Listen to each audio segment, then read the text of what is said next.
Hey guys, Desolate Magic here, and welcome to video number 3 on the banning. I could make a new channel about just this. It is very complicated, and you guys know that something this important and this significant really needs to be covered in detail, and Wizards agrees because this is like a 10-page article they wrote on why they did what they did, and that's the best way to get people to not disagree with you. And I don't disagree with what they did. I think perhaps they could have banned one or two more cards, but I think that what they chose did exactly precisely what they said, which is make the decks still playable, just water them down a little bit so that other decks have a chance. Real simple. It costs people the least amount of money. The decks are still perfectly playable. They're just a little tiny bit less consistent, a little bit more color screwy, and like a little bit less damage output on red. So last video we talked about energy. Now this whole one's about red, and this one's a lot simpler because the deck is a lot simpler. I mean, a chimpanzee could run that deck. It comes down to mulligan decision and math. That's it. It's basically me swing, you hurt, caveman deck. I mean, it's just, I hate red. It's just so simplistic. I'm, of course, a civilized blue-white player. My strategies are so advanced that the average person can't understand them. I actually wear a monocle and a top hat to F&M. Big creature, me swing, you hurt, life total go down. That's basically red. Now, if you haven't noticed that, I haven't quite dove into why Wizards said that they banned this deck. That was the opinionated editorial portion of the video. Let's get into why Wizards say it was banned. My guess from the first video was it did too much damage too quickly, especially when it went first. That's it. It didn't even let you play your damn deck, especially if they went first. And then you could never turn it around on turn 3, 4, or 5 with creatures because they'd either destroy them or make it so they couldn't block. So nothing could stop this deck. Nothing. And if you think I'm exaggerating, they already admitted online the #1 most winningest, most commonly played deck was Ramunap Red. Alright, so what did they say about it? Oh, it looks like I might have gotten that slightly wrong. Anyway, they said, while Temur Energy was the most played deck in Standard, Ramunap Red was the most winning deck. Oh, it's the highest win percentage deck with the metagame share above 2%. So in other words, brewers who know what they're doing were beating the crap out of everybody. And the net deckers are squabbling and all buying the same cards. What the hell else is new? So they say, blah, blah, blah, most winning deck in Standard when measured by Magic Online competitive leagues, excluding mirror matches, because what would be the point of including a mirror match? So they have a wonderful chart again, and you might want to go look at the like the actual article that they posted if you want to see the chart, but I'll basically give you the gist of it. It's like deck 1, Ramunap Red, deck 2, Temur Energy. Okay, there you go. Its match win percentage was actually 46.6%, so theoretically Temur was a better deck. It made sense because they had big giant creatures quick that could be outside the range of a lightning bolt. Or a lightning strike, a card that actually is legal in Standard. Also, it seemed to have a sideboard advantage, I should say Temur did, because Game 1, Ramunap Red had a 51.2% chance of winning, but then Game 2 plus, it was 46.3%. So overall, it was below 50% because they would sideboard around, speedy Red. And considering the sheer number of people playing Ramunap Red, it makes sense to build your sideboard around it. So versus White-Blue Gift, it would win about 60% of the time overall, pretty consistent between Game 1 and Game 2 plus. It would win 57% against Sultai Red Energy, Sultai Snake 59%, and here's where it gets nuts, okay? Esper Approach and Blue-White Cycling, very slow build-up decks that establish a thing. 72.3% of the time it would beat White-Blue Cycling, and Esper Approach 70.8%. I mean, there's not enough control in the world to stop this level of Red Rush. Board wipes are expensive, Fumigate is expensive, and that's what Esper Approach uses. So, among other things, there's just nothing they could do. I mean, those decks are really good, despite being kind of fragile, but they're just a turn or 2 or 3 too slow, and they just didn't stand a chance in hell against red. So here's the thing, okay, Mono Black Aggro. They did have that as an option. So Ramunap Red versus Mono Black Aggro, red would win 56.8% of the time. That's not crazy high. I mean, it's still flirting with 60% though. That means that it's just a better deck than Mono Black Aggro. Mono Black Aggro has always been a good deck. I mean, it's just really nasty creatures, lifelinkers, death touchers, you name it, it's nasty. It's got the removal to back it up, so it's just going to swing into things that really have no business blocking it or they'll die, and then eventually they just win. I mean, that's straight up what it is. Oh, and black commonly has flyers. So black is like the other white, basically. They're really quite similar. So then you look at a white-blue approach, which I thought was a much more common deck than, what'd they say, Esper approach, but whatever, it's the same damn thing. 67.1%. So somehow losing a color made it win more against Ramunap Red. That's surprising, but whatever. Against Red Green Pummeler, it would actually only win 49% of the time. That is shocking. But I mean, I guess you can get that damn Pummeler combo off so quick that if you went first, boom, I mean, you would just run them over, literally, with Trample. It would beat Mardu vehicles 62.7% of the time, but so would everything.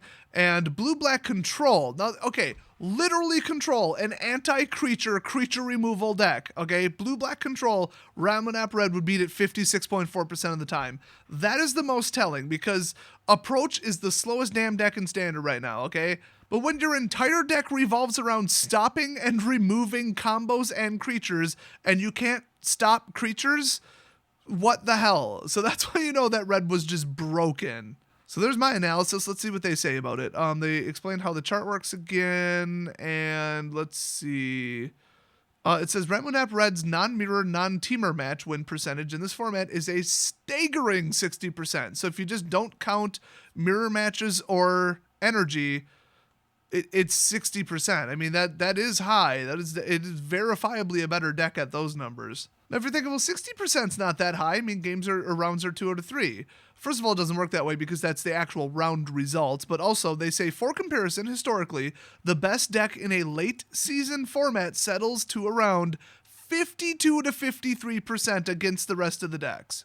And that is absolutely true. I mean, except for like when Khans of Tarkir through Dragons were out, when 2 decks were just unstoppable. Typically, to be number 1, tier 1, the best of the best at a tournament, it's by a tiny, tiny margin. You can only beat the rest of the field 52 to 53% of the time, not like 70. If it was 70, then 70% of the people would show up with that deck. I mean, 70, you're almost guaranteed to win every round. So they go on to say the power of Ramunap Red may come as somewhat of a surprise. Oh, it didn't surprise me when I read the cards, since it has taken a second seat to Teamer Energy in terms of high-profile finishes in premier events. Well, it's dirt cheap to build, that's why. I mean, that's not a surprise to anybody. In actuality, it is only because of the popularity of Teamer Energy that Ramunap Red hasn't been more successful. I guess. It's not like Energy stops it that well. I mean, it kind of does. Let's see. Though Ramunap Red beats most of the rest of the decks in the field, its single worst matchup is the most popular deck, Teamer Energy. So, okay, they have a point there. I kind of get where they're going with that. In taking action against Teamer Energy, we must be careful in reducing the power level and metagame share of one of Ramunap Red's only natural enemies. Damn right, it would have been 90% of all decks. Otherwise, there is a risk of creating a one-deck metagame in which nothing beats Ramunap Red. Well, they actually just boldly said it, but it's true. On the other hand, we also discussed and considered the degree to which energy decks have been warping the environment. It is possible that the widespread presence of Teamer Energy has been suppressing other decks that have a positive matchup against Ramunap Red, but lose to Teamer Energy. I personally don't think that that's quite as true. I mean, it is a possibility, and it's really hard to think what would happen in that scenario without actually trying it, but they're kind of right there. I kind of get that. But seriously, Blue-Black Control would be my choice to beat Red, and it just doesn't. So just nothing could stop it. That deck was just toxic.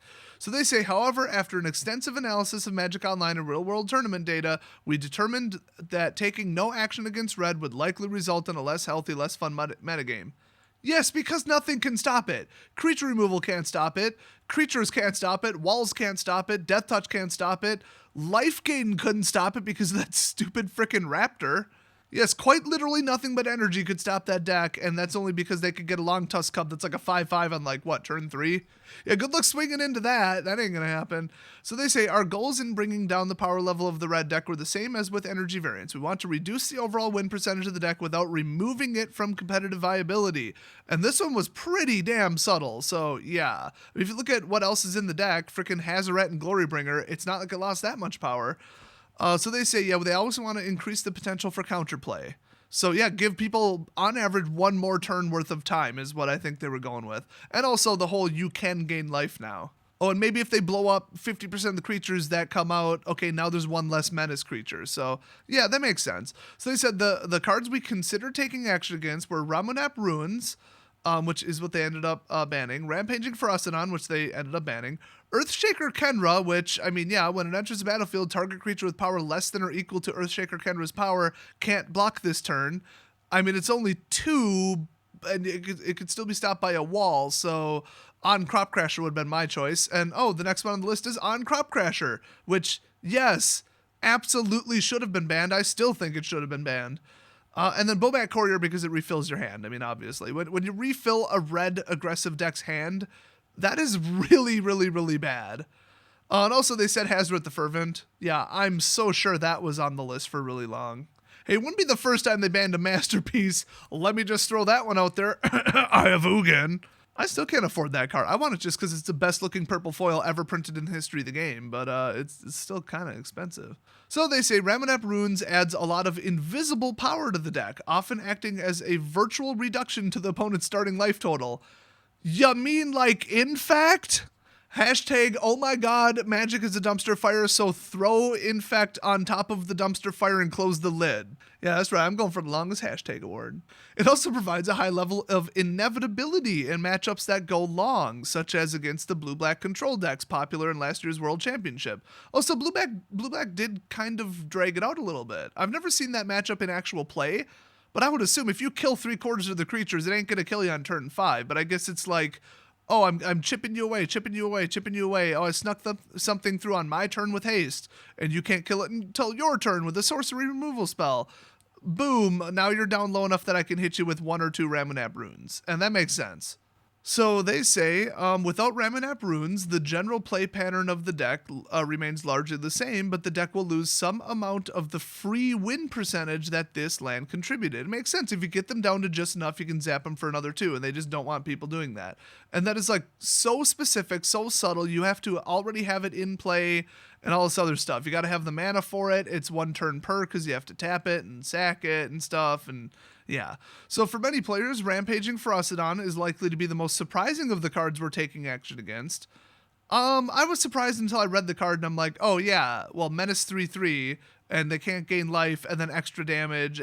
That's too much crap to put on one card. It's basically Spellgir's Copter 2, where they just kept adding things and more things and more things and more things and more things. I mean, the same as the Scarab God. Could they put more crap on that card? My god. So they say, however, in analyzing the evolution in the metagame over time, as well as contrasting pre- and post-sideboard game win percentages, we have determined this to be one of the cards that most discourages and invalidates counterplay against the deck. You're damn right it does. First strikers can't first strike it if it has Menace and there's no other creature there. Also, life gain does nothing. And also, it's just sitting there doing more damage, and you can't just flood creatures to block them or you'll take even more damage, and then the damn desert will kill you. So yes, it absolutely did deserve a ban. I completely agree with them. It wasn't my first choice. I would have said Crop Crasher so that people could just block with something, but I mean, not if they lightning strike it out of the way and then use Menace. So I guess, yeah, maybe it was a better choice than Crop Crasher, at least tied. So they say, it's worth noting that Rampaging Ferocidon was designed at a time when Saheeli, Rai, Felidar Guardian decks were coming to dominance in the real world. Oh yeah, because that lasted real long. In part to counter those decks.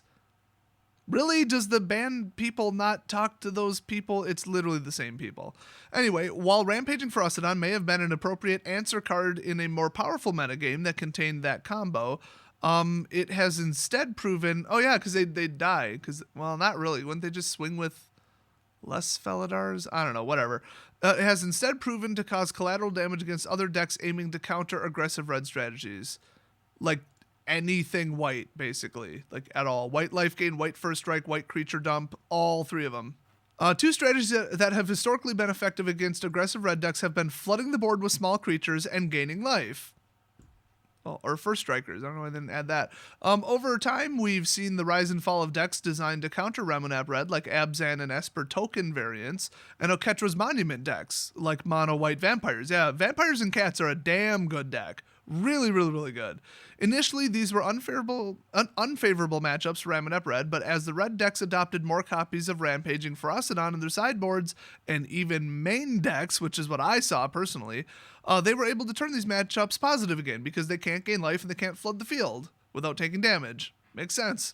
Earthshaker, Kendra, and On Crop Crasher were 2 other cards we looked at in terms of making counterplay in parentheses, blocking, the most basic part of the game, blocking, more difficult.